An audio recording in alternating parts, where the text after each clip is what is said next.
Hello and welcome back to Anywhere But Here, episode 287. My name is Tom. And my name's Zen. And you can find us at abhpod.com, where if you scroll down a little bit, there is an Amazon banner. Click through the Amazon banner, you go and do your shopping as you usually would. It's still the January sales, but by the time this comes out, it will still be January, so it's fine. I'm getting very confused as to which episode is coming out when. You can go through the Amazon banner, you do your shopping as you usually would, and we get 5% of your total basket spend at the end. Doesn't change anything in your user experience there. It doesn't cost you any more. In fact, what it does is take money out of Jeff Bezos's pocket. So if you just want to fuck Jeff Bezos over, use the Amazon banner. Now Tom's coming out swinging today.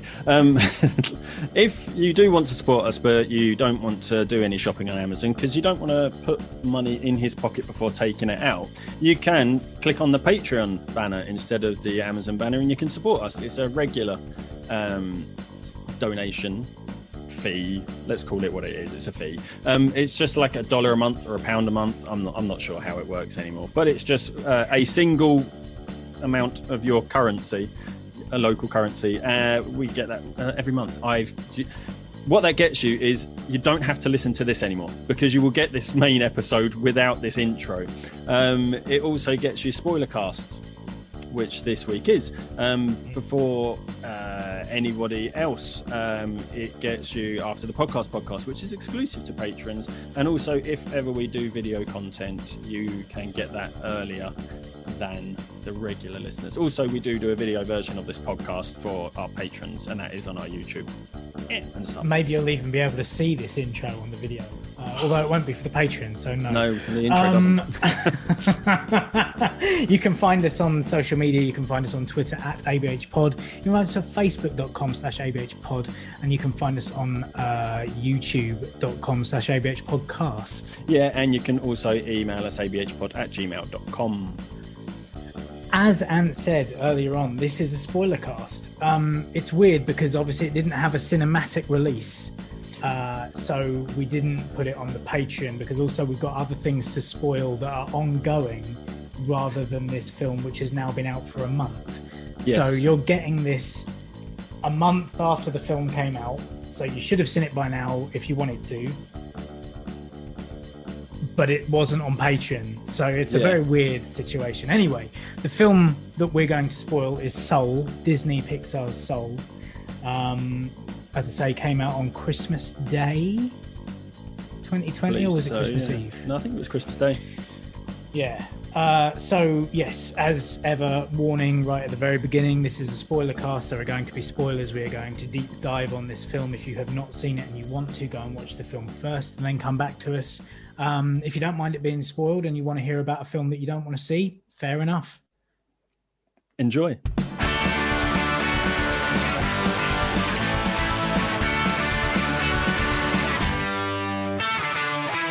So, as you can see, if you're watching the video on Patreon, only if you're watching the video on Patreon. And if you look at the title of the episode. Indeed. It's a spoiler cast, and we've got Andrew Bartlett. So, hi, before we start anything, let's say hi, Andrew. Thanks for coming back on. Oh, yeah. I'm glad to be back. I'm glad that you guys took up my my begging to please let me be on your show again and let's talk about something.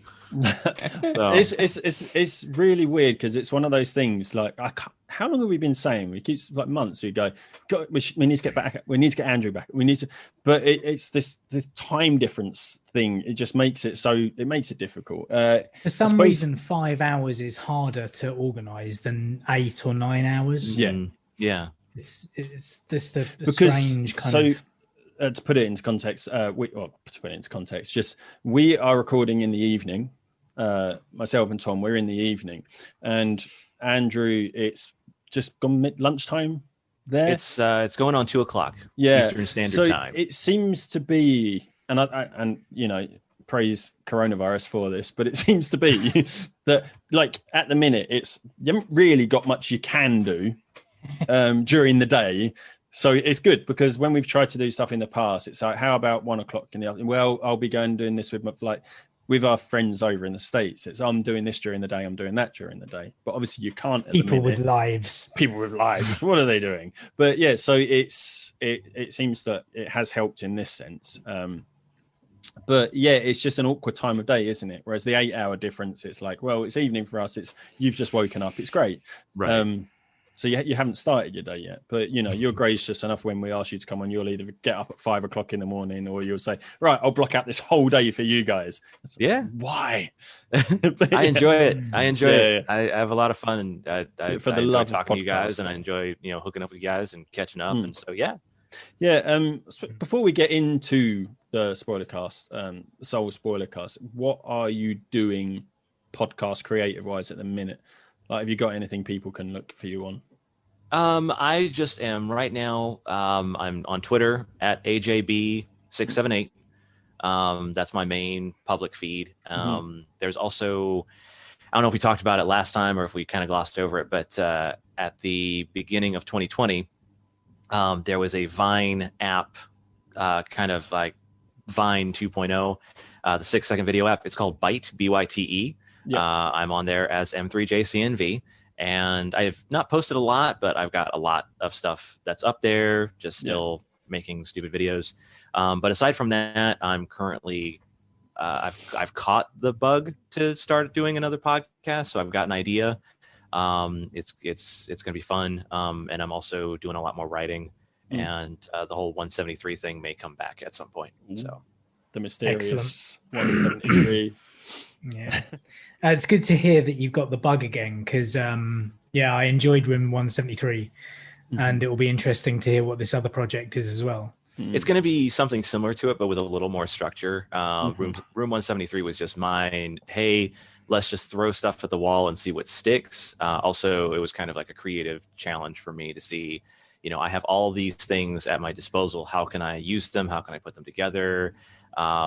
As just a solo act, or reaching out to my podcast buds, seeing if you could create something, weird for other, reality type stuff. So, it was just a story. I was just like, anything goes. So this is going to have a little bit more structure. Because Room 173, I kind of got burned out, and I was just like, where am I going with this? And then I was like, you know what?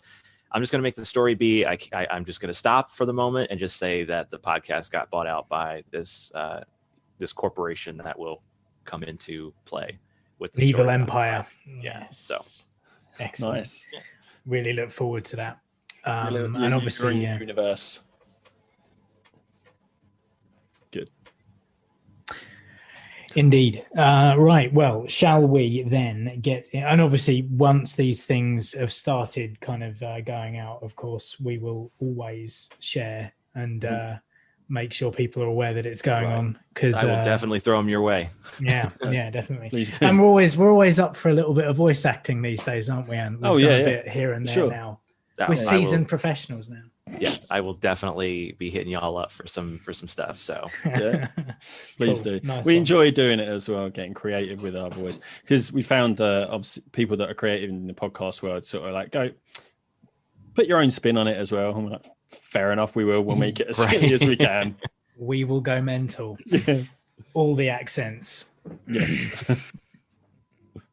But so let's get into the film that we're here to discuss. I guess it's Disney Pixar's first film that was no, it's not the first film that was affected by lockdown, was it? Because that was Onward. That was affected by which actually I watched this afternoon, when I probably should have watched Soul again for the third time, but I didn't. I decided that 2 was probably enough, and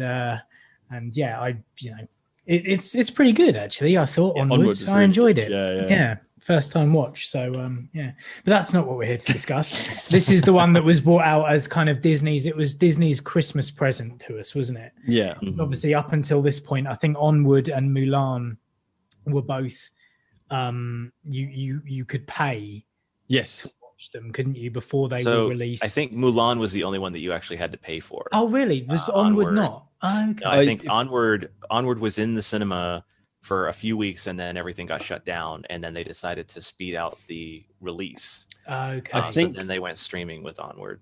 If I'm right in thinking, that was only in the States. I think we got Onward like 4 or 5 months after you guys did. It went straight to Disney Plus for us, but I don't think it was the pay to watch like Mulan was. Yeah. But Mulan was just a pay to watch it's free now, isn't it? I've watched because it since it went free. Yeah, I quite enjoyed it, but I've never watched the original cartoon, so I had no frame of reference. Well, you can only go up from here. Disney nerd, Tom, not so much. I know. Yeah. That's why when people say, "I haven't watched this," I'm like, "How? How dare you?" But I like the fact that it. I like the fact that it was the first. I like the fact that it was the first live action one that didn't have any of the singing. It was like a straightforward film. Like that was interesting to me because all the rest have either completely aped the cartoons, or they've added extra music, or they've kept the music. And it, like, we watched The Lion King recently, and I don't what was the fucking point in that? Yeah. You know? Yeah. No, I watched The Lion King, and I immediately after made back to Bite. Here's a plug for Bite. I immediately did it one where it's just like, oh hey, Lion King is on Disney Plus. You want to watch it? And then it's the second cut of me, and it's just me just shaking my head, and you hear nah. Love it. That's great. Nah. Yeah, it was not good. It was not. But good. Yeah. So Soul though. Let's talk about a good movie. Yes. So Soul, it was, like Tom said, it's Christmas Day release, and it wasn't a pay to watch. It was just here, have it. It's a movie. Weirdly, I didn't see much in the lead up to it. Like promotion wise, I didn't see anything. I didn't know it was coming until it was like, I think like a month before Disney were like, it's on its way on this, and I'm like, what's that? I didn't know anything about it. I don't know what the promotion was like over, but I suppose most of the promotional stuff I see for films is in the cinema or theaters, whatever you say. Yeah, and I was the about trailers to before you watch a film. Yeah, I haven't been to the cinema for a long time, so I wouldn't have seen the promotion for this anywhere. And plus, I've got YouTube Premium as well, so I don't see adverts there anymore. So I've never seen any promotion for Soul. Didn't know what I was letting myself in for at all. I knew nothing about it, and Christmas Day, stayed inside. First watch of the day was, of course, Wonder Woman 84, and then that inspired me to watch the original Superman film because it just had so many Donner vibes. And I was like, you know what, let's make it a 3-movie day. And so I went on to Disney Plus and saw that Soul was had released, and I was like, this looks cute. Knew nothing about it, but to your point, Ant, like I got to thinking about that, and I'm like, I think, it sucks that the cinema experience, you can't really go right now, and over here especially, theater chains are going out of business, and it's like, to your point, like films had so many different teasers and trailers, so you had an idea as to what they were about, almost to the extent of where you knew what the entire movie was about. Yeah. And so I think one of the silver linings to not being able to go to a cinema and being spoiled to an extent of, these films is that you can see a film like Soul and be like, you read the description, which is the way that it should be. You read a brief synopsis and you're like, oh, well, that seems like something I might like. And then you watch it and you're like, oh, you know nothing about it. Yeah. Yeah, I don't think I knew it was about a jazz musician. I think I went in almost completely blind. Yeah. As well. I did as well, and I think that does help, and it just goes to show that trailers are an issue when it comes to films. And more, like you said, Andrew, they're getting more and more to the point where they're telling the entire story to get the audience into the cinema. And it's something that actually Disney has done pretty well at over the last few years with like Rogue One, that trailer that showed a load of stuff that wasn't in the film. A bunch of the Marvel films showed things that weren't in the film. Like what they're doing now is kind of that weird kind of like, we're showing you this to get you excited, but it's not actually going to be there. What you're going to see is something even better. Right. Yeah. So like Rogue One Disney are doing something. The Hulk in it. But then where's the Hulk? Yeah, exactly. It is great. Yeah, I mean, in some senses, that is good that Disney put stuff in that's not actually there. But like with that Rogue One trailer, and when she was at the top of the tower, I was like, "Here it comes! Here it comes! Where is it? Like, it's not there. Where's the TIE fighter?" Yeah, but it's still. And I think not knowing anything about Soul going into it, and it's like a musician and stuff, you're kind of like, oh yeah, so, and then there's that weird bit like because Disney Plus, when you hover over it, it does play a little trailer like Netflix sort of thing, and you like these little blue goob, like I don't know what they peeps, I don't know like what they based on. We don't even have peeps over here, so but they're just little thing. I'm I don't know what you're talking about. A little marshmallow type, right? Candy sweets. Yeah, it's just a big thing of sugar, and they are enjoyable. I don't care what anybody says. But yeah, it's but yeah, going into it, and it's good because it's Disney, so maybe musical, but it is a musical, but not singing. Like it doesn't tell the stories. It's like where Pixar films generally aren't musicals per se, but they will have really good soundtracks. Mm-hmm. And this, I mean, you know, I'm not a fan of jazz, and you were right. Sorry, I'm just fucking steamrolling over Tom's comments. After this many years, we know how to finish each other's sentences. It's quite cute, really. Yeah. Get married. But yeah, like not a jazz guy per se, but like the music is incredible, and the animation in the dexterity of the fingers over the keys in this, I was like, when he first started playing because he's the main character, Joe Gardner, is a high school music teacher. He's always aspired to be a great jazz musician, but he's never had his shot. And so he's at the very beginning, he's promoted from like stand-in to full-time member of staff, and he's not overly thrilled about it. But there's a bit where he's explaining, kind of riffing, because one girl in the class plays a trombone.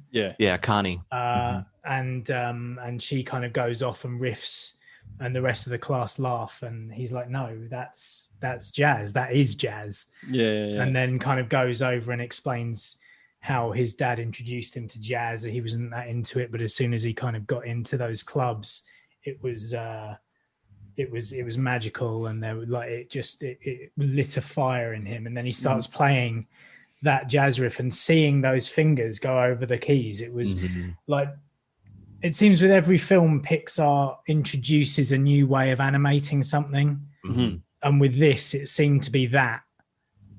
It was the kind of dexterity on musical instruments. And it really, like, when I saw his fingers, I was like, it looks like he's actually playing. That noise is coming from. And I'm under no illusion. Like, I would pretty much guarantee if you went up to a piano and you played the notes that he was playing, you would be playing that song. Like, I think, what he's playing in the film. And it's just, it's mind-boggling, because it's like, why spend that much time animating something to that level?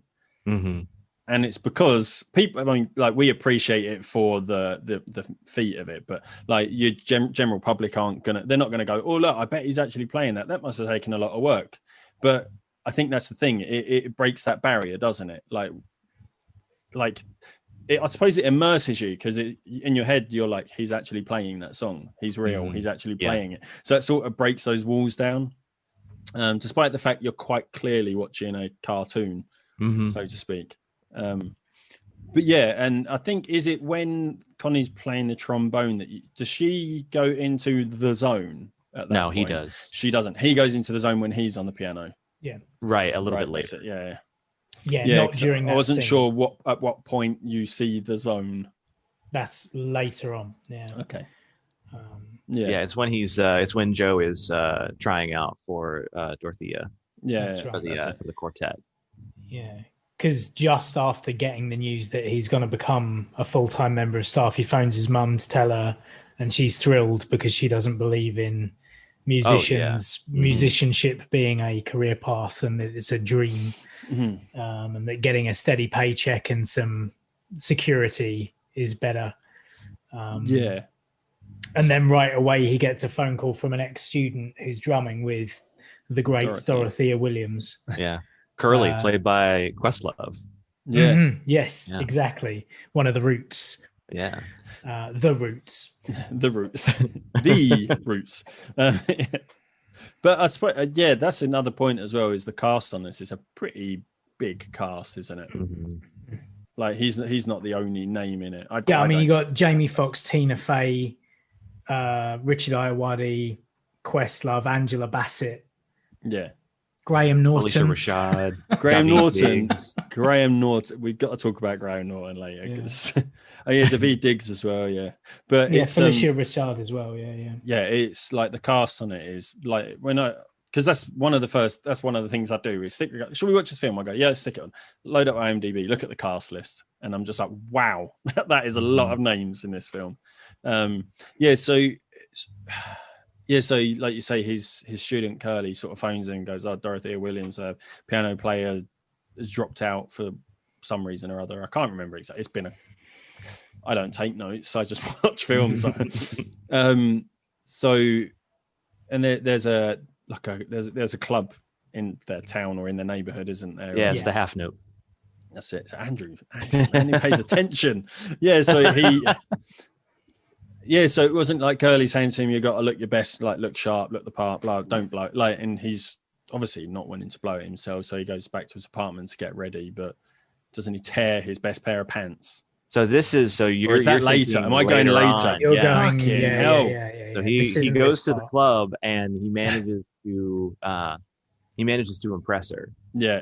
Well, he goes into the zone while he's playing. Yeah, he goes into kind the of zone, piece. and then he gets the gig, and then after he storms out and he's like excited. He's making all these calls, and you have this series of near misses. He almost gets hit by a car. He almost gets like a piano dropped on him. Yeah. And all the then, classics. And then at the last second, and like the field of banana peels as well. Oh yeah, that one too. And then at the last minute, he falls into an open manhole. Yeah, and which I gotta tell you, like not knowing anything about this movie, like I'd only seen like I follow Funko Pop because but I saw the little like I didn't put any connection. I'm just like, oh, this is a weird like extra exclusive figure. I didn't realize the movie was about him dying. Like in the first 5 minutes. And it brought to mind the whole idea of, damn, is Pixar trying to outdo itself in how soon within the film it punches you in the gut? Yeah. Because as soon as that happened, he fell down and the screen goes to black. And then instead of seeing this, tall, gangly, older black man fall to the bottom of the screen, you see this amorphous blob just kind of just fall to the screen, and I'm like, is he dead? Yeah. Did he just die? Like Joe and I looked at each other. On that? Like as soon as it happened, Joe and I looked at each other and were like, "What is going on?" And I was like, "He's dead. He's died." Dead. Yeah. Like what? And so I thought about it, and I was like, the touchstone film for Pixar for doing that is Up. Yeah. Because you get this whole sweet like montage, and then boom, they lose the kid, and then she dies, and then it kind of sets the story. So I took a look, and I was just like, so which one beats out the other? And it turns out Soul beats out Up by like a minute. Wow. As far as like, so it's like they're chipping away. But I would say that Up was most effective because it gave you a real kind of insight into their lives, and it made you believe in their little romance and their love for each other. You got to see their journey and their adventure. Yeah. Whereas what this did was it laid that out really well, but it didn't necessarily show you. But that was where that extra minute was. It was like not showing you his entire life up to that. Right. So he finally got his big break. Oh shit. Yeah, exactly. It's almost like Pixar looking at Disney animation and going, "Oh, you like to kill the parents off screen, do you?" Well, we're going to kill the main character. right there, bam, right in front of you. But he does have a dead dad. Of the film. He does have a dead dad because it's Disney Pixar, so you have to have the dead parent. Like. The dead parent is the one who had the most influence in his life as well. So, but as his character falls, he goes through various like layers of animation. Almost. Like it's a real. Because what I heard about this film is that originally it was going to be about an animator in its earliest, conception.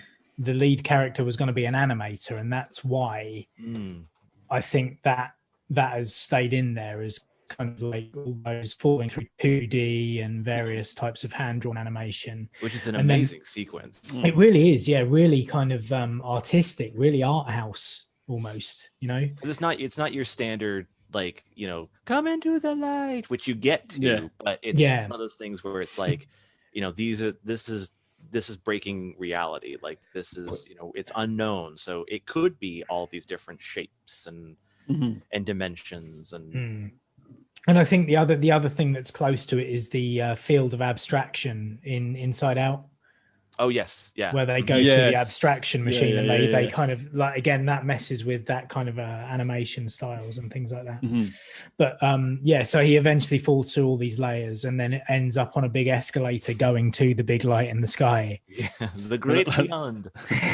Yes, the great beyond. And doesn't it have the that choral sound as well, doesn't it? Does it not have a choral sound that's like, oh? I think it has this weird, like, dark, like, or it's like a hum. Yeah. Because they use that to really good effect. Like later on, when sort of someone opens up a door and it's like, whoa, no, sort of like, like for good comedic effect. Yeah. So he ends up on this giant escalator, just going up towards. And you see them all kind of float up off the end of the escalator and then fizzle out once they hit the great beyond. Seeing like 3 other entities, and there's like, oh yeah, well, I'm 109 years old, and something else happened, and it's like, and then he runs off, but you see them float off into like the little orbs, and then because they didn't have that bit where he's on the escalator and he's saying like, I shouldn't be here, I wasn't meant to die, blah blah, and they're like, oh, he's still not accepted it yet. That sort of he's like a soul that hasn't accepted his death yet. Most other people, he must have gone suddenly, type of thing. Yeah. Sort of that. And then he eventually falls off, doesn't he? Like, because he breaks through and falls off. Yeah, he breaks through some like invisible barrier that surrounds the escalator, or the falls off into the great before, which is a concept I've never heard of previously, which I thought was quite interesting. Yeah, the great before is brilliant. It's where your soul is made. Yeah, essentially before being put into a human. And that's where, would you say that's where a majority of the story takes, but it's not. It's sort of between that and the sort of part that comes after it, isn't there? Sort of like an equal measure. We spend quite a while in the Great Before, where we're being kind of shown these kind of virgin souls, and they're being ushered into like, oh, you're going to be aloof. And you're going to be, you're going to be anxious. Excitable.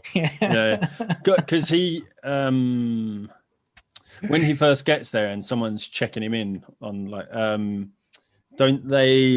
he gets mistaken as, is it when he gets there, or is it when he gets mistaken as a Bjorn advisor or something? Yeah. That's Yeah, he was a world-renowned child psychologist. That's right. Because some old souls go back to teach the young souls how to be human, and have certain characteristics. Help them find their spark. Yes. So he's there pretending, because they've Terry, the counter. Yeah, so you've got Jerry's and Terry. Jerry, all of the people rounding up the souls in the Great Before are called Jerry, and they're all like this, like another abstract sort, like a line drawing. But they can turn themselves into giant 4-legged beasts that carry. God, that animation was brilliant. Like, what side of the head am I looking at? All of it? Oh, yeah. So that's all the Jerry is. Terry is also a little short, stumpy line drawing that just he counts all the souls that goes into the Great Beyond. Count the souls in, that's right. So he knows how many have died, and he's counting the numbers that are going to the Great Beyond, and he's realized that there's one number that's off. Yeah, which I gotta say, I love Terry in this. Yes, Rachel House does such a great job, because hearing that voice, I loved Hunt for the Wilder People. And just that role that she plays in that, where, I mean, just the one scene. Have you guys seen Hunt for the Wilder People? I haven't. It's amazing. It's just, it's not to spoil anything, but basically the kid from Deadpool 2 ends up in foster care and ends up with Sam Neill and his wife. And the wife dies. The wife absolutely adored this kid, but Sam Neill just couldn't stand him. And so she passes away, and because she was the one who ends up was the one who filed the paperwork and everything.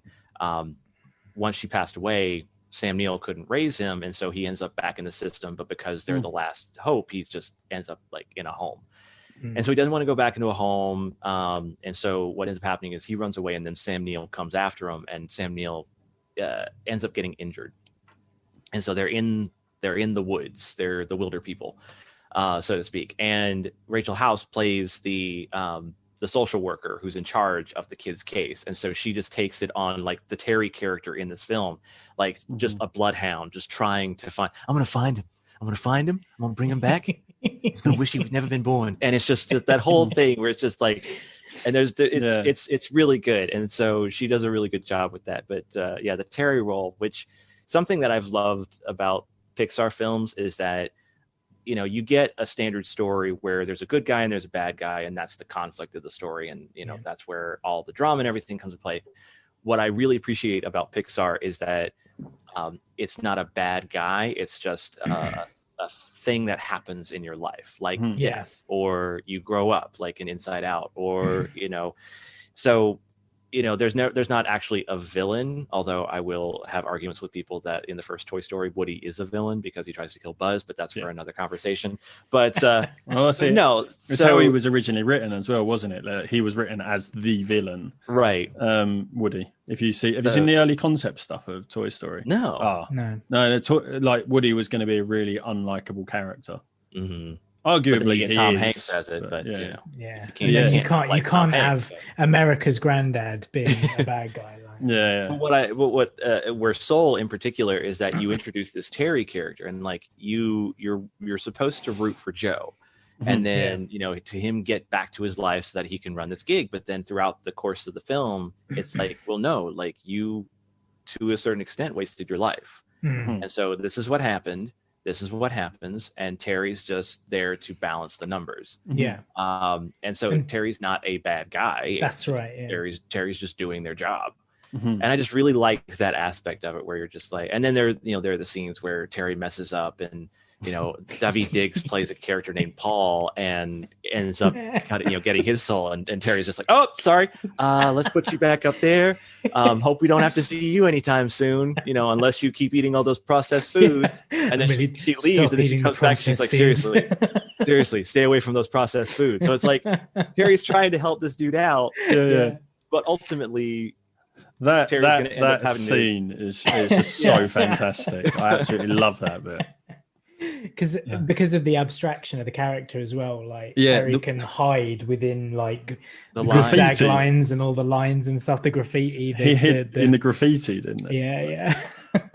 It's brilliant. But so Terry is after Joe because Terry knows that there is a discrepancy and someone has made it into the great before that should have been in the great beyond. So that is why Joe ends up as Bjorn Borgensen or.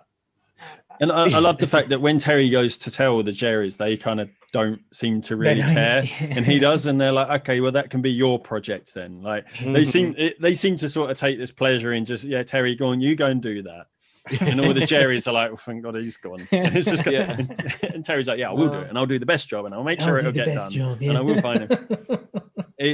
I'll do it. Because then at the very end, just to skip to the end real quick, there's the whole award ceremony. It's just like, here's your award, which you asked us to give you.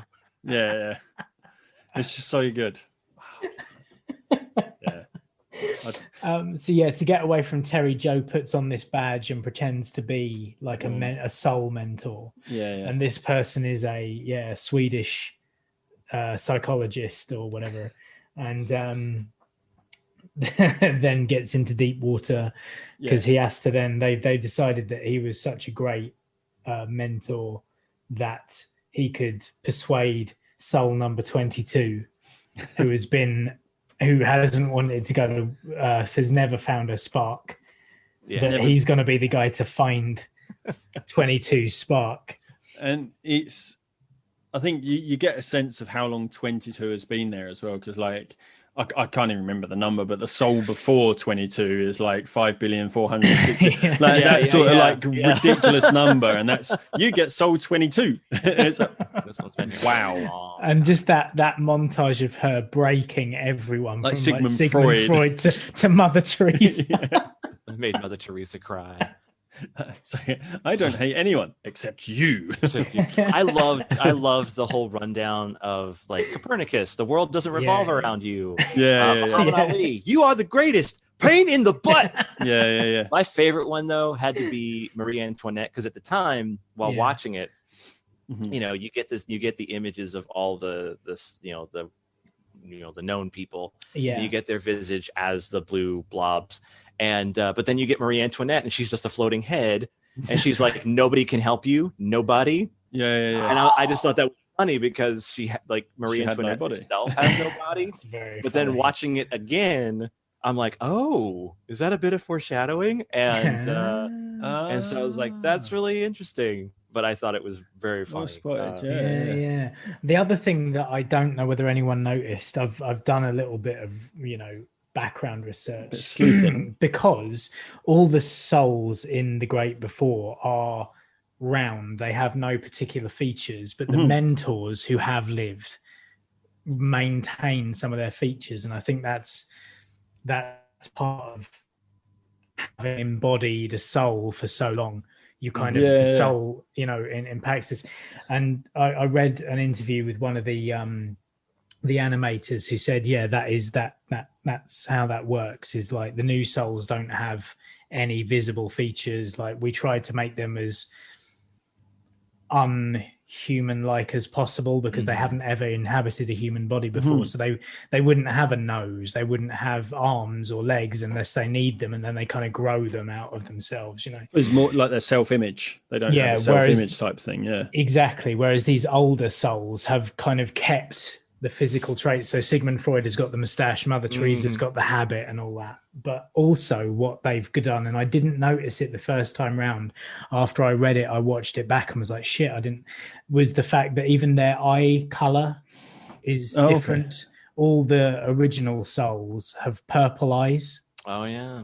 And the mentors and even Joe's eye color, they're all different. Like blues, greens, browns. Oh, okay. Wow. So that's a really tiny detail that no Pixar one would did it. Yeah. And that's what we're talking about with the dexterity of the hands on the musical instruments. Like there's a level of care in the animation that no one else does except Aardman. Yeah. Yes. Yeah, I think it's something that probably hits your subconscious, isn't it, when you're watching it? Because I would imagine. I imagine, with all those souls, if they didn't do that, we'd probably notice their eye color. But because there is that variety, you don't spot it as such. That's interesting, actually. Yeah. So I love when they make little details like that. In fact, I was going to say, so 22. They go through to try to, inspire 22, and they end up through Bjorn Borgenson's life, and you see all of his achievements and everything. Yeah. And right before Joe admits that this isn't me, right before they make the switch, there is a statue of Bjorn with a kid that is the exact likeness of the Walt Disney statue. With Mickey Mouse. Yeah. Yeah. Just right. You blink and you miss it, but it's right there. And I was like, right. Interesting. Just before that as well, when Joe's actually being shown around by Jerry, one of my favorite things, and it's because it's that to me in real life, for me in real life part, it's that subreddit. It's where the building collapses on all the souls. And they're like, it's okay, you can't crush a soul here. That's what life is for. Yes. And I just thought, oh yes. It's just that line is just perfect. So perfect. Yeah. This movie has a lot of really, really good lines like that when they introduce 22 to Joe, and 22 is like, I'm going to make you wish you never died. And then Jerry's just like, most people wish that. It is such clever writing. It really is. Yeah, and it's so crazy. And back to Andrew's point where it's the whole point is like, no, you've wasted your life. Like Joe's wasted his life. It's when they're in that hall of memories and they change it to Joe's memories. Yeah. And it's just like him on a couch or him doing like just this monotony of his life. Yeah. And unfortunately, I think it is a reflection of most people.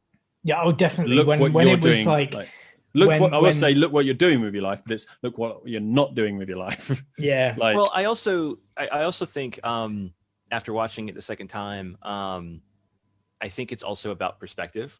Mm-hmm. And so it's like Joe is so obsessed to a point of becoming a jazz musician that he felt that the rest of his like just innate in kind of like an unconscious manner, subconscious manner, mm-hmm. like he felt that everything else he did wasn't worth it. There was no meaning to it. There was no, it was like, oh, I'm just eating pie by myself at this diner, or I'm just sitting on this bench. But yeah, later on when things happen, you start to see, oh wait, everything leads up to where you are. Everything has its significance, and mm-hmm. yeah. You might be eating that pie in a diner on your own, but it was a delicious pie. Exactly. That you enjoyed every bite of. Yeah, like you say, it is a perspective. But yeah, at this point, he's looking at it and thinking it's a wasted life. Because there's even memories of him in the classroom teaching the children, isn't there? Mm-hmm. Which he looks at that as an insignificant thing because that's not what he wanted with his life. Mm-hmm. As you said, it's a matter of perspective. Mm. So there's that point, and because I'm shit at timelines, you carry on. They take 22 then to he's like in the last ditch effort to try and get her to find her spark. He takes her to the hall of everything, which is basically a place to go to get inspired by everything. And it's got it's got everything. It's like, well, what about this piece of pizza? It's the best thing. Your thing could be being the best pizza maker in the world, or there's like right up to space flight and all that kind of stuff. But it's that whole thing. She's looking at it and going, the funny thing with that pizza as well is like, it has no smell. It has no taste. So I can't taste anything, and she demonstrates it by eating it. The pizza just falls through her. So there's that nothing. Again, it's kind of foreshadowing something that happens later on, which I think is absolutely brilliant. Because let's face it, pizza is one of the best foods there is. Mm. Oh, absolutely. Yeah. I absolutely agree. Let's not get into Pizzagate. I was having that conversation with my mate last night. I'm QAnon'd out. Yeah. So then they get done with the Hall of Everything, and 22 is not at all inspired. And then Jerry approaches him and she's like, all right, well, looks like you tried, but on to the great beyond. And then they open the door and blah. And that's where it comes back, and it's just brilliant. And 22 makes a deal with Joe that if he can inspire her to, get that final spark for the Earth Pass, that she would give him the Earth Pass because she doesn't want to go down. Yeah. So like it's beneficial to the both of them. And so 22 kind of sticks out there and just like, well, we haven't tried breakdancing yet. Let's try breakdancing. And then this is when you get introduced to there's a box that's like just a box, and then they go into the box, and it turns out to be like 22's like hideout or whatever, and then through there's the access portal to the zone. Yes. Where you're introduced to the area where, when you are doing something, you're in the zone, you travel to this area. Yeah. And it's really interesting because I like how you can be in the zone and be like feeling it, but then you can also be in the zone because you're obsessed with something. And there are two different levels to it. You can be a soul that is fulfilled by being in the zone, or you're a soul that is lost because you can't get out of the zone. Yeah, that fact that you've got the zone, the inspirational zone is like that you're floating, and then just a level down, like just below it, they're separated by a very fine line. The lost souls, aren't they, in the desert? It's really interesting. Yeah, because that was again like the dichotomy of that was that you had musicians kind of floating, or whoever it was floating up above, and then you had these kind of sand monsters. Yeah. And that's where Graham Norton's character comes in on the galleon, the psychedelic galleon, playing Bob Dylan really loud. Yeah. And you've got this guy who kind of travels the planes, and it's his and his crew's duty to the Mystics Without Borders. That's right. To kind of find these lost souls, which are people like these big hulking sand people who are kind of mumbling away. And it turns out that these are people, like you said, Andrew, who are obsessed with something that's kind of causing them distress. And it's like accountants and like stockbrokers. Well, what I noticed about the design of the Lost Souls is that, like you said, it's these huge sand monsters, but also they have like one single eye.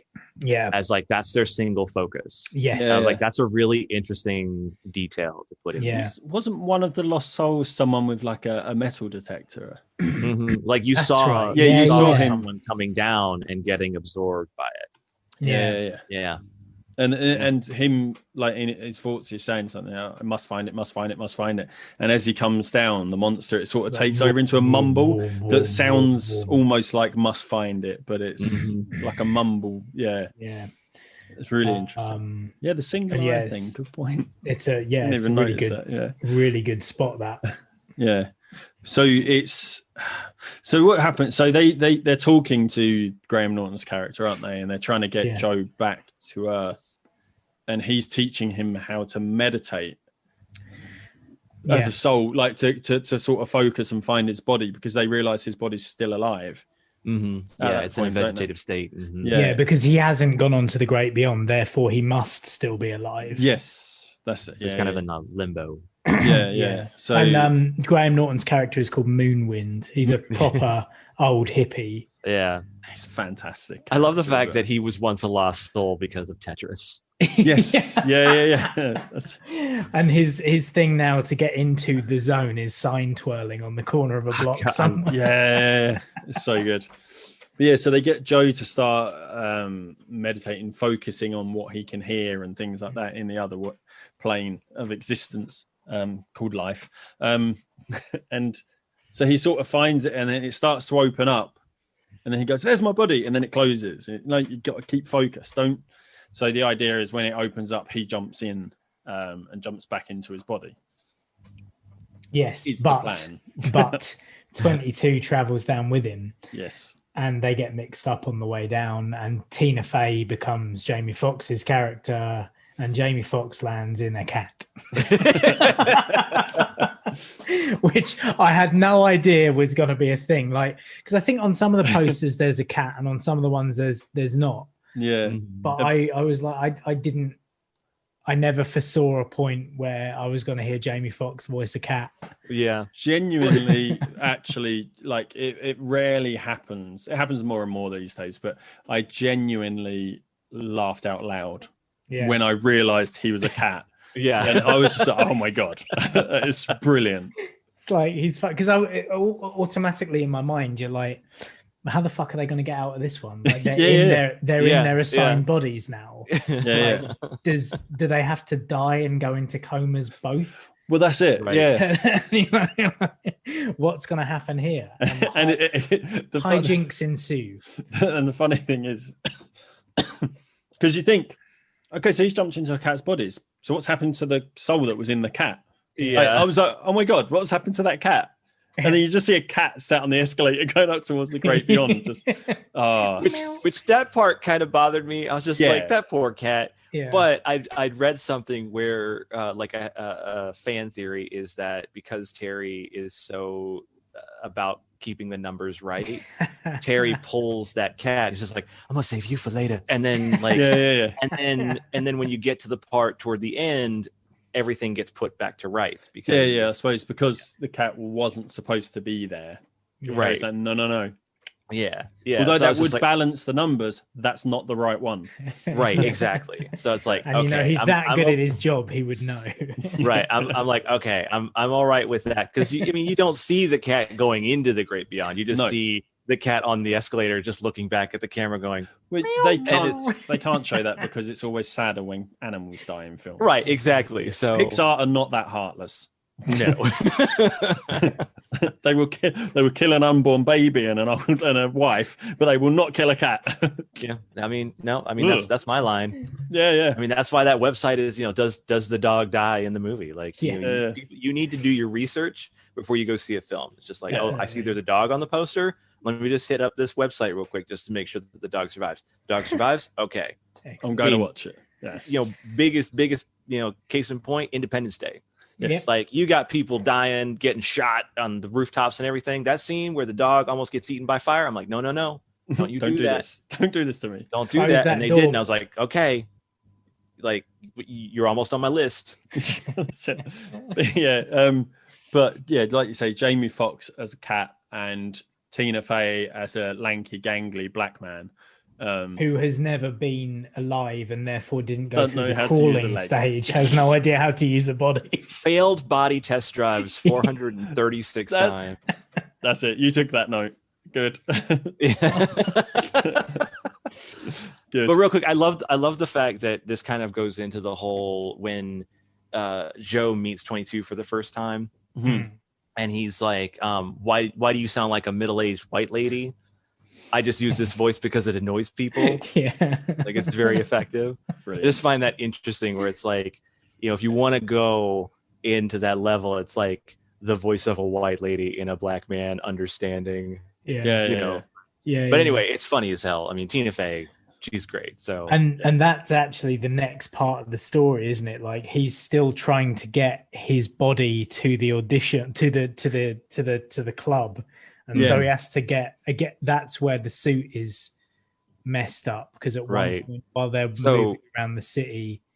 So they managed to get out of the hospital, and they know where Moonwind in his corporeal body is. And so they go to that and they find him. And the best part was he's like, the thin spot won't occur until Orcus moves into the House of Gemini. Yeah. When is that? Well, the government calls it 6:30. Yeah, that's so good.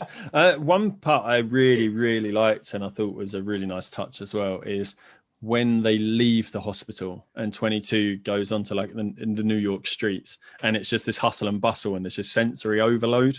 Yeah. And she's like, oh no, I can't do it. And she sort of runs and hides. So then obviously Joe, the cat, has to somehow entice her out of this sort of like this little corner. Yeah, there's only one way to do it in New York. I'm just gonna stay here until you die. Yeah. Stay here until your body dies. But yeah, so Joe obviously runs off and then comes back with a giant slice of pizza, which is where the pizza comes back into it, and it's just that. Well, I love the shot where as he's taking the pizza back, you see the pizza rat. Yeah. They just look at each other as he's dragging the pizza along. There's a rat, and they just look at each other. I'm gonna let you go, and then it's just that sort of that just stare at each other. I'll let you go. I'm gonna run off with my pizza. So yeah, that's brilliant. That rat just has so much character, and he's on the screen for what, like 3 seconds? Yeah, like what the hell was that all about? Yeah, I have to wonder if that was one of Remy's relatives from Ratatouille. Yeah, maybe. Who knows? But then again, they're you're gonna eat that dirty pizza. There's a restaurant down here. We do much better food. Probably a reused asset from Ratatouille, to be fair. Yeah, I'm getting into But yeah, so then 22 eats the pizza and has a taste explosion, and she's like, "It's so good." Yeah. Like, what do you think? She's like, "It's not bad." Yeah. Absolutely loves it, but doesn't want to tell him that she absolutely loves it. Yeah. So he then manages to get her back to his apartment to change into his best suit, because he's still like, they've got to get back to Moonwind's character so that he can take them to the plane and then switch them back over, and 22 can go back to the great before, Joe can carry on and get to the gig that evening. They get back to the apartment, and Connie, the girl with the trombone from the beginning, knocks on his door to kind of say that she's thinking of quitting. Yeah. Yeah, that scene is brilliant. And I think it was at that point I could kind of see where it was going. Like, not see where it was going, but you sort of learn what 22's character is actually, what she's going to be good at, what her spark might be. Because at this point, a spark, as far as we know, is like a special skill, a thing they love doing, and blah, blah, blah. Purpose. So, yeah, it's a purpose. So you see her sort of, she goes out. That's it. So Connie's like, I'm going to quit the band. And she's like, good idea. Like, you quit the band. You shouldn't. And then she sort of goes out and sits on the step with her and just chats with her about it. And Connie sort of, let me just play one more. And she plays, and she's like, yeah, you're really good at that, actually. And she's like, okay, I think I might keep it for a little bit longer. Like, it's kind of unwitting reverse psychology. Yeah, it is. It's that kind of, yeah, you do it. Go on. And you're like, well, wait, what? Well, you're not supposed to tell me to do it. Like, you're supposed to encourage me to carry on going. What are you doing? It's sort of, it's sort of weird that sort of 22 sort of relates with Connie. Like, but this sort of like black man, this tall black man is relating to this tiny little girl when you're looking at it visually. But it's a really interesting look at it. There's that great scene where sort of like Joey the cat tells her that she needs to go and clean his body, and she I washed your butt for you. It's little moments of just what it is to be human, isn't it? Like, essentially, she finds out that like talking to people is actually like really kind of powerful after that, because she comes in and she's like, I told her to stop doing the thing, but she wanted then to continue to do the thing, and she's really good at doing the thing. Yeah. So she should continue. And then they go to the barbers. Yeah, because a cat tries to shave his own head. Yeah. Oh, that's right. Yeah. That's it. Yeah. He's standing on a stack of LPs, and they go out from under and zzzt, and then and then the razor gets smashed on the floor. Yeah. That's it. Yeah, because Joe wants his body to have a haircut to look its best for the gig. So he wants to try and do it himself as a cat. It does the classic cat thing and thinks it can balance on something, but actually can't, and just destroys stuff in the process. Yeah. Which in as a note of him being a cat, like they walk into the apartment, he walks in the sunlight, and he's like, I'm just gonna lay right. And then when 22 closes the door on him, when 22 goes to speak to Connie, he does the whole thing. He's just like, I'm gonna scratch up the sofa. No, wait, that's my sofa. Yeah. Like he's getting into the cat mind, and he's like, no, I can't do that. Yeah, that was fun. Starting to become and then he's like licking himself as well, and he's like, yeah. But yeah, that scene, that moment at the barbers as well, is great. The antagonist person that he knows, always on his back about, not being a brilliant jazz musician or whatever, not making it. And obviously Tina Fey's character is like, he's probably just upset because he's never reached his own potential or whatever it is. And starts like, wow, man. truth telling. Like, What I love the most about that scene, I mean, it's great. You got great acting, and you find out the barber himself, like, he's good at what he does, but you find out that he originally wanted to be a veterinarian. That's right. Yeah. But then his daughter gets sick, and so you find that out, and it's like, because Joe goes in, and he's like, being a barber was his spark, and it's like that was his purpose, and it's like, no, he originally wanted to be a vet.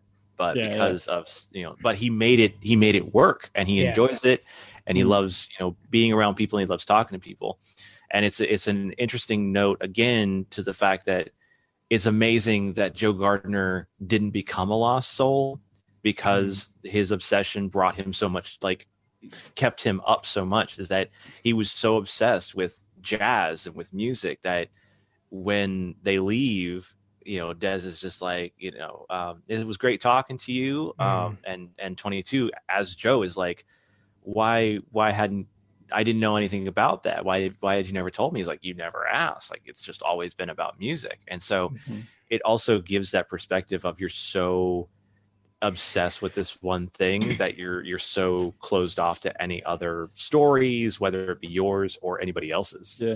I mean, he could well have been a lost soul before that. You don't see his soul before, but in theory, he could have been a lost soul wandering that desert.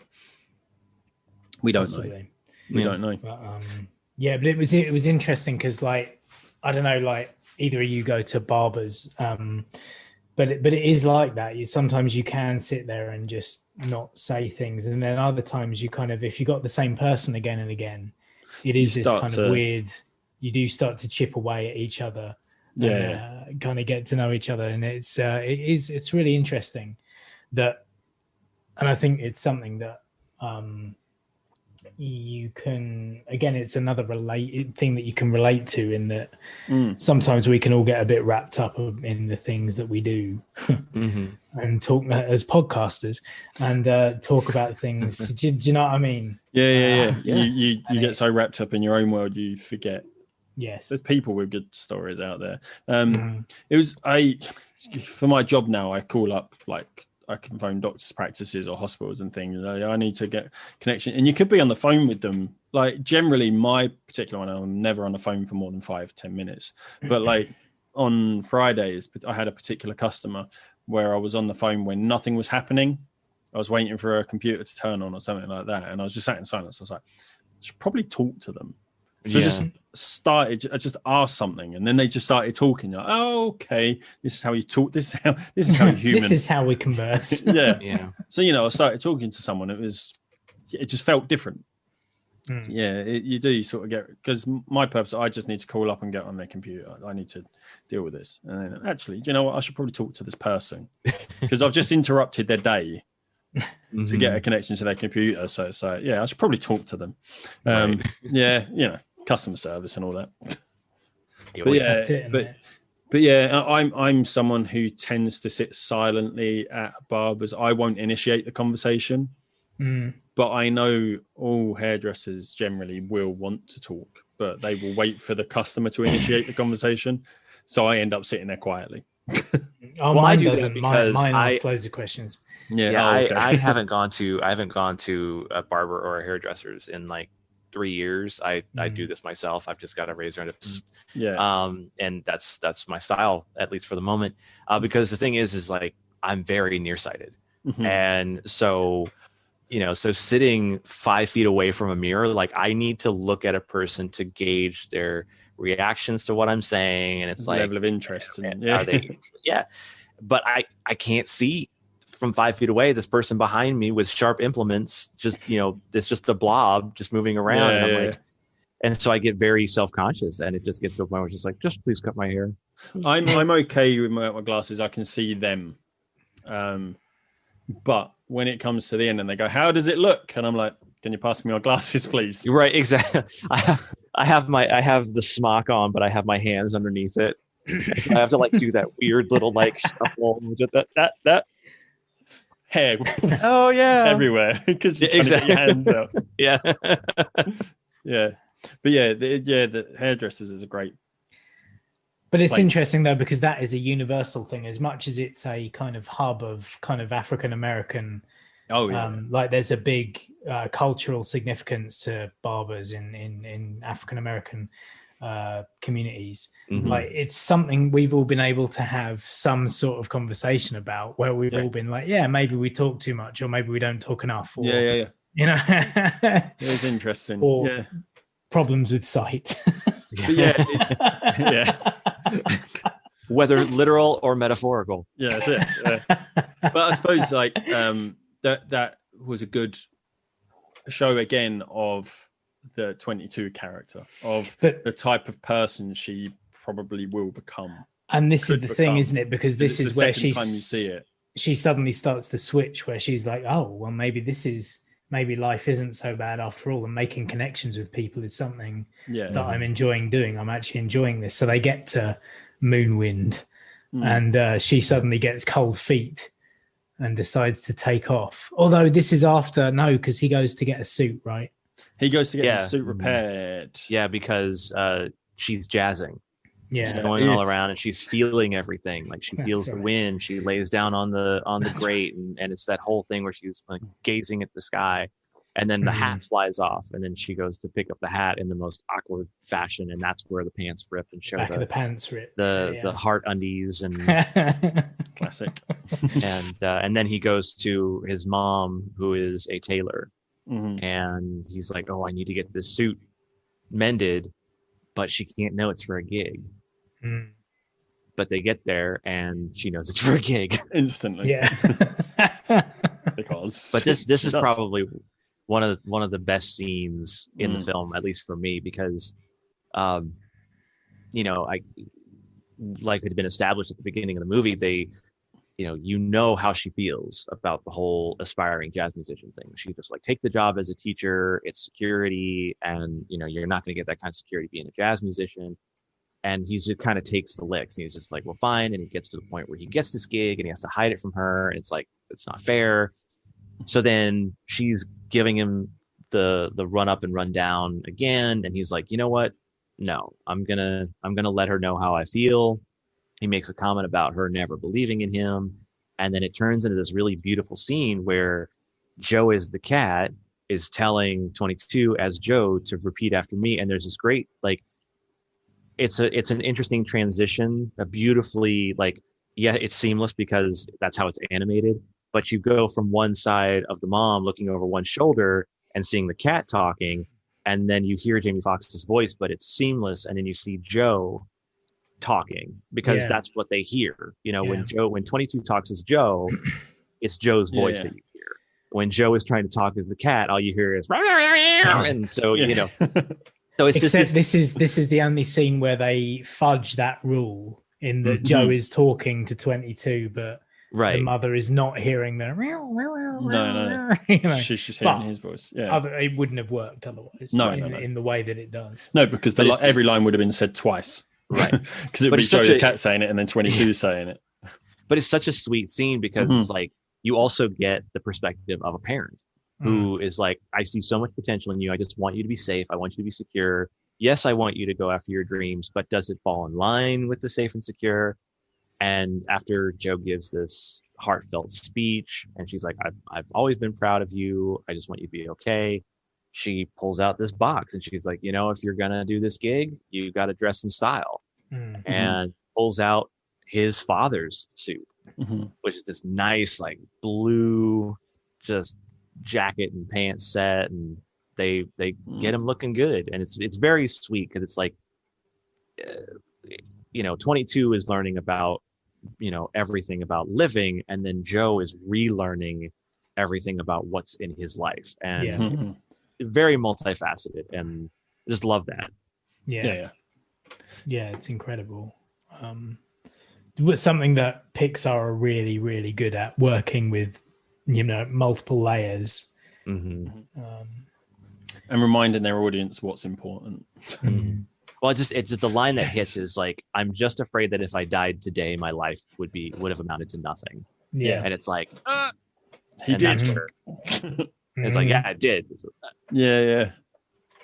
But this is where, and then after that, this is where they go to the half note to meet up with Moonwind, and 22 gets cold feet. Yes, yeah. So she decides to, kind of run away with with Joe's body, and that therefore a kind of chase ensues between him, 22, Joe, and Terry, who is now kind of caught up to them as well. Yeah.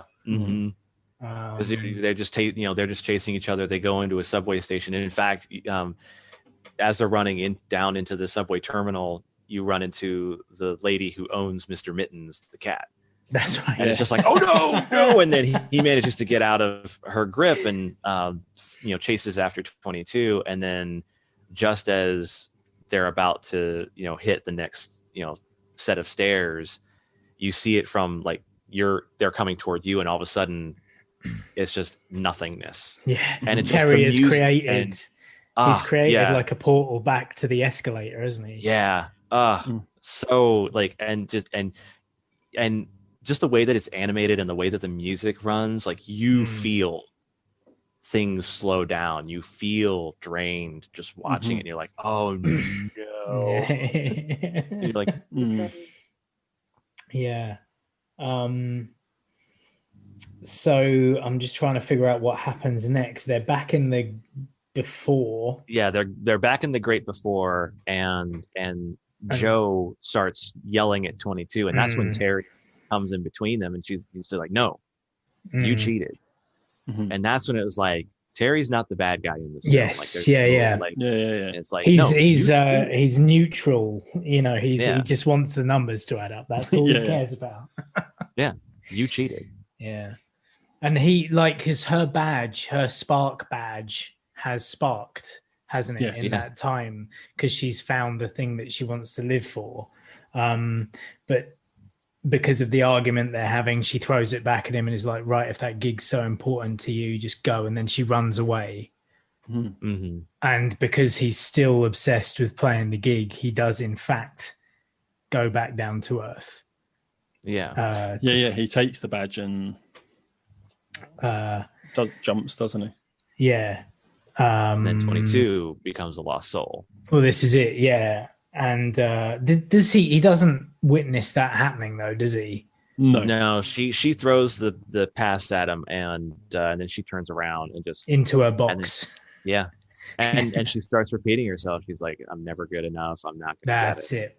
Yeah, and that's when she goes to, he goes to the zone, and that's when it's So he goes back down and plays the gig. Yeah.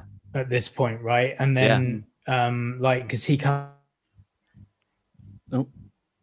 back in pianist, because he at some point before they went back to Moonwind and they went on the escape, they saw Dorothea Williams and the rest of them, and he was dressed still in a hospital gown. Yeah, he was still in the gown, messy, and that's right. And she was like, well, he's a nut job. We're clearly not going to use him for tonight.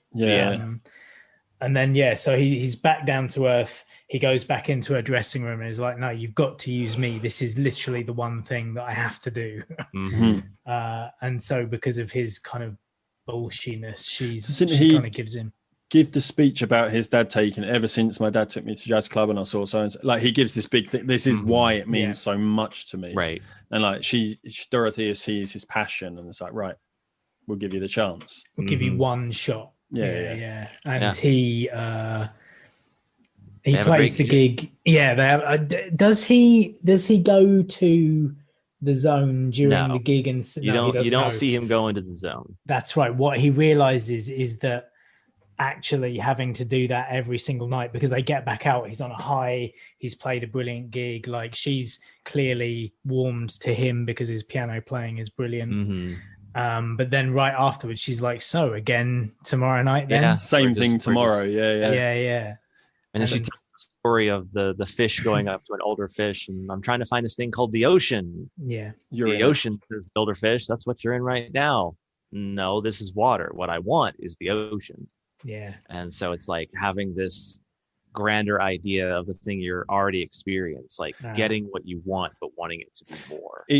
That part really resonated with me, because for so many years I wanted to run a marathon. Like that was something I really wanted to achieve. And then I did that first marathon. I crossed that finish line. I was elated, like really buzzing. And then in the car on the way home, I was like, okay, so I've run a marathon.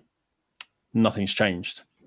Like it's that realization that you've achieved something, but in the grand scheme of things, doesn't mean anything. It hasn't fulfilled you it hasn't lived up to the notion. It's put a little bit extra in my cup, but it hasn't, like my cup is not overflowing any now like I would expect it. It's just such a really weird feeling. So weird. And it was hard, like it really hit. And I think it took a couple of weeks for me to actually be okay with it. And I think that's why that part really resonated with me. It's kind of like you can dream something big. You can have this massive ambition and you can go for it. But just be careful, because once you achieve it, that's it. You're going to Yeah. want It something also- bigger now. You're it going to want also- something more. Like, Yeah. It also speaks to that age-old story of fame, yeah, where like, you know, famous people aren't happy because they think it's fame they want, but it's not. It's something else, yeah. Mhm. and it's never, you know. Be careful what you wish for. So type of thing. It's knowing exactly what you want. I mean, Not basically, this film is It's a Wonderful Life. Yeah. It's another retelling of It's a Wonderful Life. That story, or essentially going all the way back, It's a Christmas Carol. Yeah. Mm-hmm. Yeah, I was just thinking that. Yeah.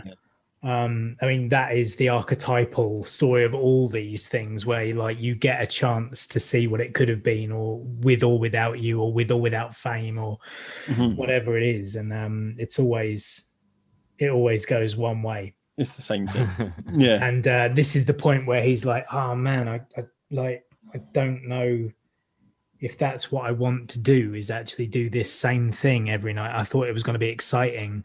And like everything would be made up and it would be different places every night and blah, blah, blah. But it's not. So he went back to his apartment to get into the zone because he knew... Because what you find out before he comes back, before he uses 22's Earth Pass, is the spark is not the purpose. That's it's right. the will to live. It's the drive to, okay, give this a shot. Oh God, I'm feeling emotional just thinking about it now.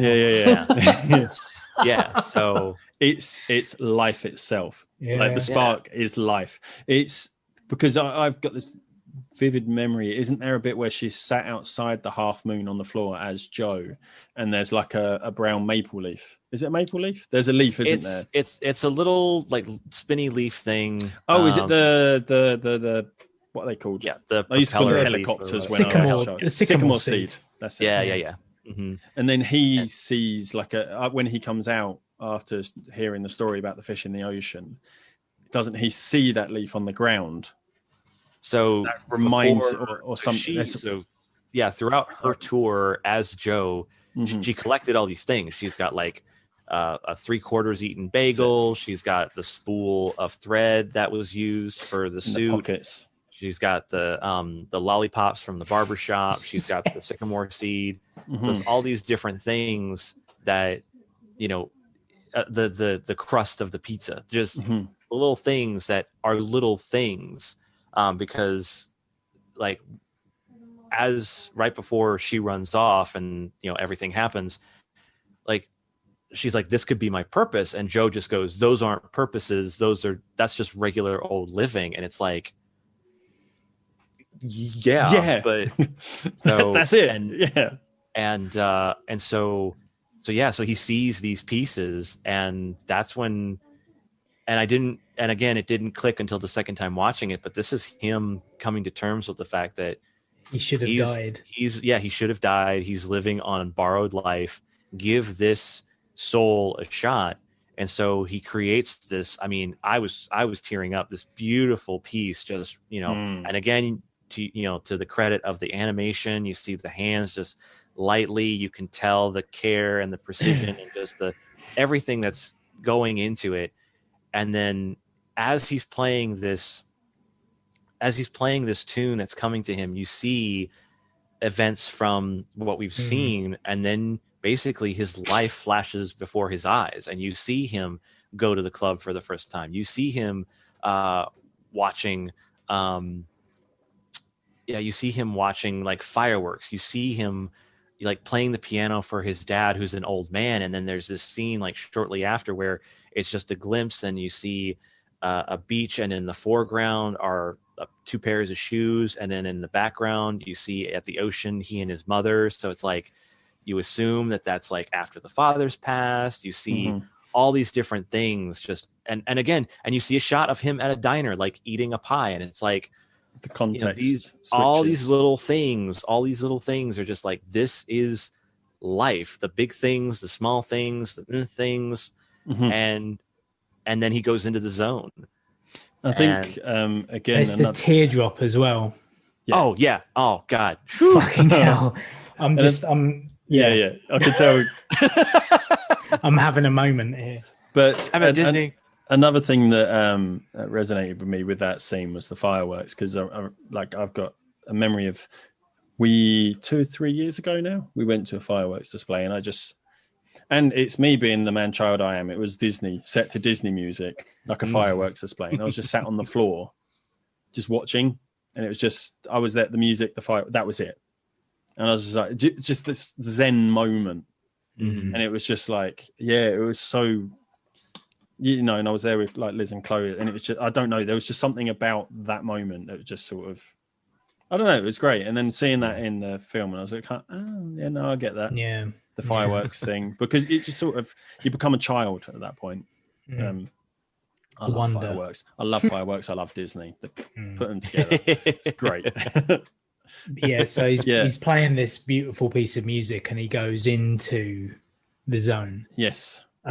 Because he knows that that's where he's got to go to find 22. Yeah.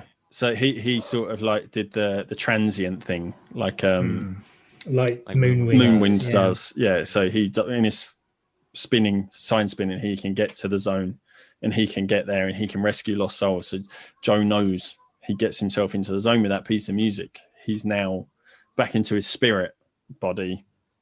His soul. Yes, the soul. Yeah. So he's the little soul blob again. And how does he find her? Well, he teams up with Moonwind. They go and in search of her because they've seen her and she runs away, and so they chase her. They realise that big. She makes the ship sink. Yes. Yeah, and that makes Moonwind that snap out of the zone, and it's great because it just the sign falls and he's just salutes. Yeah. Well played. But yeah, it's going down with his ship. He follows 22 into like a blizzard, a sandstorm, essentially. No, that is her, isn't it? Oh, it's inside. He goes inside her. Yeah. Sorry. Yeah. So he chases her, and she ends up at the U seminar, and so she starts causing chaos. And right as they corner her. Oh yeah, because she breaks out of the box zone. She breaks into the before, doesn't she? Yeah. Yeah, and then he she swallows him, and he sees what is it. And what's interesting is that, she's the one who's repeating everything. The obsession of I'm not good enough, I'm not going to do it. But it's also compounded by things that everyone else has said to her. Yeah, and especially him, and so he loses the Earth Pass, but then finds the seed. And manages to get to her. And it's it's beautiful. He kind of convinces her that like these small things are worth living for and that she should. He sort of brings her back down to earth, so to speak, with the seed, like reminds her of her purpose, or everybody reminds her of everybody's purpose, not just her purpose. And so he gives her the badge back because it's around. So he loses it in the wind, doesn't he? And when he gives her the seed and the wind dies down, the badge is on the floor. I believe. So he gives it back to her, and it's still got the spark. It's still got the spark on it, so she can still use it to get to Earth. And then she takes the plunge to Earth on her own. It's such a. He goes as far as he can, because that was another thing at the very beginning, wasn't it? Like, you can't just enter Earth without a spark. Like, the point is you need to find your spark to inhabit a body. Right. So he jumps, and he's always been like popped back, bungeed back up. Yeah. So, and that's a really nice thing where she's really scared to go down, and so he's like, "Well, I'll come with you as far as I can." Ooh, we cracked. Mate. But it's sort of, it's that you can't do it alone. You always need that, someone needs to be by your side, sort of. It's that. So then so then Joe gets brought back up and goes onto the escalator to the great beyond, but then gets stopped by Jerry, who's like, you did the unthinkable. Like, you talked 22 into living. And so they give Joe a second chance. And like that's where it ends. Yeah, It doesn't yeah. show anymore. It doesn't show what happens to him afterwards. Like, No. Well, no, just- and like 22, it's a newborn baby, so there's nothing Yeah. to see there. right. There's nothing to see for him. Do you not see any more of him like go back into No. teaching? So Or does it he's just end? no. So basically, Jerry's there on the escalator. Mm. That I love the bit where they're just like, "Well, what about Terry?" And it's like, "Oh, we worked it out with Terry." And then it's like a cut to the scene where the Jerry, trophy, played by Richard Iowade, which is a great voice, director. Jerry there. is Richard. Like, what's over there? And then he manages to just flip the counter. That's it. Yeah, Um, the abacus. He Yeah, should and put one on so then she opens the portal for him to go back, and Mhm. she's like, "How are you going to spend your life?" And he's like, "I'm not sure, but I do know I'm going to live every minute of it." Mm. Yeah. And then you see him, walk out the door. You see him, taking a deep breath, and then soul. That's it. Yeah. And that was the part where they stopped the escalator. Mm. That was when Joe absolutely like the tears, because she was like, "Fucking hell." Yeah. Yeah. She was, I think her exact words were, "You bastards." And then she just started crying, and then that was it for me. But actually, weirdly, like talking through it, watching it the second time, there's so much more, as you've just witnessed. Yeah. Well, there's so much more to it. That last 15 minutes is like, because up until that point, I'm like, like Inside Out was a better film. It made me feel much more kind of existential and and emotional throughout it. And all the way up, even after the first watch, I was like, yeah, but I only cried once. But actually, on the second watch, like, yeah. I think I definitely need to watch it again, because my first viewing of it, I actually had to watch it over 2 sittings, which I think probably took a lot out of it for me. Because talking about it, I'm like, oh yeah, it's a much better film than I remember it being. Yeah. So I definitely feel I need to watch it in one sitting and actually just pay attention. And I think taking what you know from the first viewing and then being able to see it slightly differently the second time round, it's always more. Yeah, you get more definitely. out of it. Yeah, because at first I thought it's one of those films. I was like, I probably won't watch it again because it's not my favorite. I'll put it on par with The Good Dinosaur, sort of. Right. Like it sort of had that sort of impact on me, because The Good Dinosaur, fantastic film, great, really great story as well. But it's one of those ones. I'll watch it here and there. Inside Out, I could go and watch it now. Like I love that film. But yeah, Inside Out probably hit me different to how it hit you guys. Like, because essentially it's about a film about growing up. But I'm a father of a child who is coming of age, so it hits and a very girl different. as well. Like, And it hits very different. Like for me when I watched it, like the bits that got some people like probably didn't do for me, but the bits that got me probably wouldn't affect others. But Right. Yeah. Well, it's like I have friends who, like with Toy Story, I was the right age for when those films came out, and so when Toy Story 3 released, I didn't get to see it in the cinema, but I was living with my stepbrother and his kid, and I think my nephew was maybe 2 or 3 years old at the time, but he knew Woody, he knew Buzz, they were his favorites. So they bought the movie, to add to the collection to have him watch, and I'm watching it for the first time, and like, you grew up, like me growing up with these characters. It's just like, oh my God. And the scene where they're at the junkyard messed me the hell up. I was just like, are we really gonna do this? Mate, I wept in the cinema watching that. I was like, no. It didn't help. I was already emotional as it was. It didn't help that my nephew was like, Woody, Buzz, and I'm like, I know, buddy. It's gonna be okay. We're in this together. You all held hands on the sofa. Oh my god! Like we're holding hands. It's like they're holding hands. But I think the other thing as well, like the special thing, especially about Toy Story 3, is probably the end with you watching it with your nephew. It's passing these characters that you grew up with on to another generation, right? In the way like Andy's passing his toys on to Bonnie. It's Oh yeah, it's fucking Pixar. Just they've got it. Yeah. Man.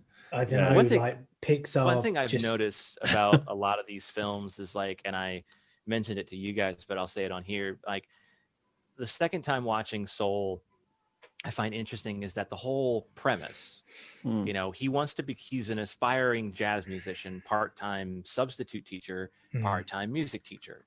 But then he gets the opportunity to become a full-time teacher and he runs away from it only to become a teacher. Yes. And so he ends up like teaching this soul what it means to live. And I love when they do things like that. Cause like, and I don't know if this was a thing, but every time I watch Up, I always love the fact that you've watched it more than once. What are you? What are you trying to do to yourself? I know, right? I just power through the first 11 minutes. Okay, we're good. Okay, take some Gatorade. We can power through. But I love the fact that when Russell and Carl first meet, like Russell's trying to, I need to get my badge. Can I help you cross the street? Can I help you cross your yard? And then he goes, well, I got to help you cross something. And then toward the end of the film, Carl's off by himself and he finds the notebook, the scrapbook from his adventures with Ellie, and he finds the final page that had been somehow like glossed over, and it's like now on to another adventure. And he looks at the empty chair and crosses his heart because that was the thing that they did. And so like that's Russell helping him cross something. Yeah. And I'm like, I just love the theme of that, where it's like, again, like I don't know if they meant that to be a thing, but I caught it. I don't think it's there by accident. No, nothing. They know what they're doing. They definitely know what they're doing. And it's really interesting thing about Soul is in helping 22 find her spark. It's like he truly found his spark. Yeah, is teaching and helping kids. It's how do they do it time and time again? I don't know. Even like we haven't ever spoken about Onward properly, but even that was just beyond. Like it was incredible. Like I don't know how they do it time after time. Well, I think when you get into, I think a lot of it is, like I mentioned before, one of the things I love about Pixar films is that it's not an ABC mold. It's like, you have a conflict, but there's no villain. There's no that like the conflict is things that happen. Yeah. So like with Life. Onward, I loved it just as, from a sibling perspective, from dealing with my issues with my own parents, good, bad, or indifferent, where it comes into account where my relationship with my brother is concerned. It's like, like this is a real thing. Like one of the brothers is thought of one thing, one of the other brothers is thought of another thing. One of the brothers had more experience with the parent. I mean, I don't have that experience, but but the whole sibling aspect of it, you get this fantastical story, but you make it relatable. And it's like, you have all these fantasy elements, but the core drive is what we experience. You can watch a Marvel film and enjoy it because all these characters are great, but to an extent, it's like you can't really relate to them because, sadly, I'm not a multi-billionaire, or I'm not from the future. I don't have superpowers. I mean, I may turn a little green when I get angry, but that's nothing. Or sick. I'm taking medication for it, but having that familial, conflict, having, the conflict of I don't know if my life has meaning. I'm scared of growing up. I got to give all my toys away. Like, just, I don't care if I'm almost 40 years old but that's still the have thing. toys. It's like, it's not just the giving the toys away, is it? It's literally like, that's the literal. The subtext to that is putting away childish things, like letting go of And that's what I think the genius of all these Pixar films is. It's like it works on, like, as much as the best animations work on 2 or 3 levels, depending on the age of the child and then the adult. I think Pixar works on like 7 or 8. Yeah, and the more you look into it and the more you dissect it. Well, it's very interesting because one of the things that so I watched it on Christmas Day, and I do the whole Facebook thing where I'm like, I'm watching this movie and I really like it. Sometimes I'll post the whole I'm watching this movie and see if other people liked it. I had finished watching it and I was like, this is a fantastic film. Like and so one of my friends posted that I guess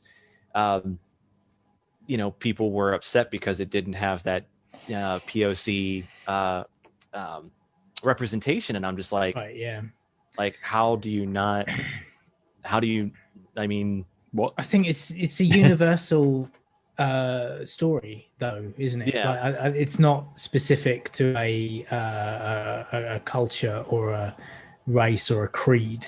It's like you've got the kind of barbershop thing, and you've got elements of kind of an African American situation, but actually the story they're telling, it's much more universal than that. It doesn't have to be POC. Yeah, and that was one of the things I asked. I was like, what do these people expect? Like your obscene, fried chicken and watermelon and collard greens, like that gross stereotype. Like, what are you looking for? I mean, you have a predominantly black cast. Like, you've got Graham Norton and Tina Fey, sure, but all of it's not like Scarlett Johansson was all of these characters. So, but people are going to find issue with the fact as well, I suppose. Like the main character is an African American guy, but he's voiced by a white woman.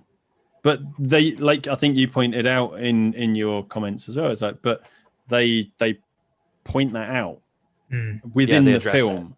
They address it like by saying, "How come you sound like a like it's It's ridiculous, but people will get upset over everything, anything. But equally, like Coco as well, like that really kind of challenges Western you want a film viewpoints. That's gonna fucking destroy you. Watch Coco. Yeah. I have not gathered the stones to watch that film yet. Actually, like in a way, it gives you a totally different kind of viewpoint on mortality, and it's a much more uplifting film. I don't think it's quite as. I personally don't think it's quite as like. It's not. There's a particular scene I'm thinking of, which we don't want to spoil it for Andrew, but there's a particular scene that just destroyed me. Go. Obviously, that has to happen, but like I think the overriding message is much more. It's more positive. Like I just think with the whole like it because it's centered around like grandparents, right? It's got the it's an ancestral thing. So I've got a bit of a thing right now. So I'm let me kind of work through this. Like there are some books that I really want to reread, but they center around that same thing, and I'm just like, am I ready for that yet? No. This Batman voice just for show. It's one of those weird ones. I think yes and no. Like yes, it does center around that. So it is going to hit you hard in that sense, but also it also gives you a sense of being okay. It's really uplifting. It's really positive. Yeah, being okay with the mortality of it, and like it's because it's Dios de Muertos. It's centered around that. So it takes that view on death and mortality. I've got it on my queue. I'm just I definitely recommend it, but. Yeah. When you're ready, have a blanket, have a box of tissues. I'll have something funny lined up as a chaser. That's it. Yeah, definitely. Like Spaceballs or some stupid shit. Perfect. Awesome. Well, it's logical progression. I do want to recommend though. So on the whole theme of souls. It's a book recommendation because I want to be good for that. Yes. So dealing with souls the entire time, it's not at all related except for the whole soul thing. Christopher Moore. I don't know if either one of y'all have heard of or read anything. So he's got a book called A Dirty Job. and it's I read tied that around one on your recommendation a few years ago. You read that one? Yeah. So Brilliant. I highly recommend it to anybody who just wants a fun, interesting read.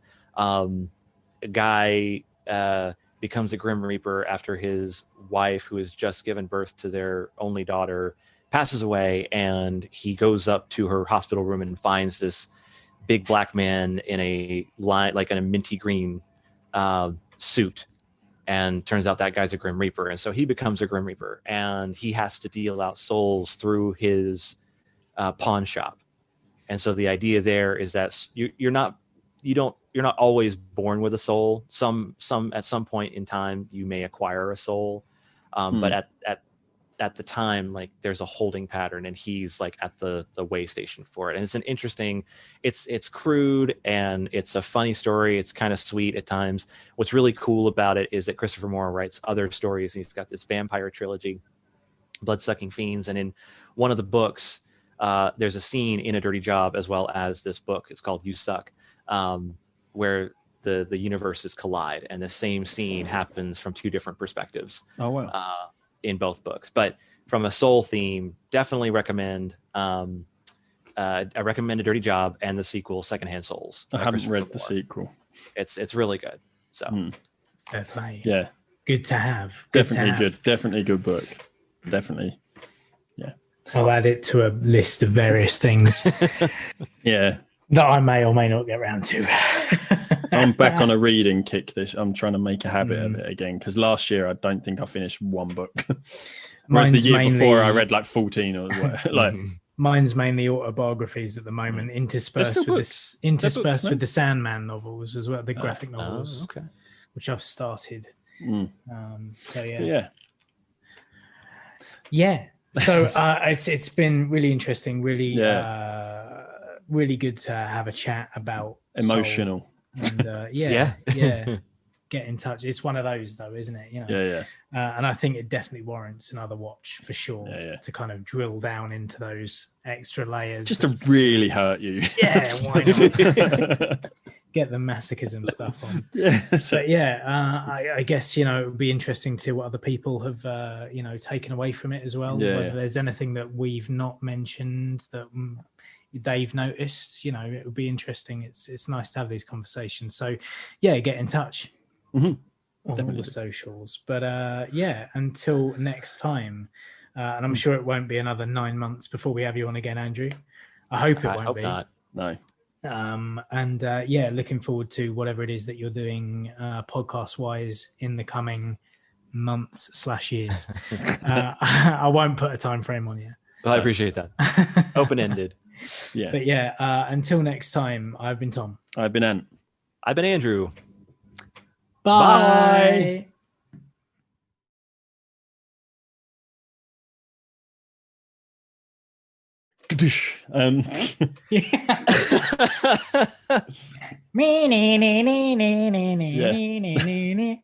Outtakes.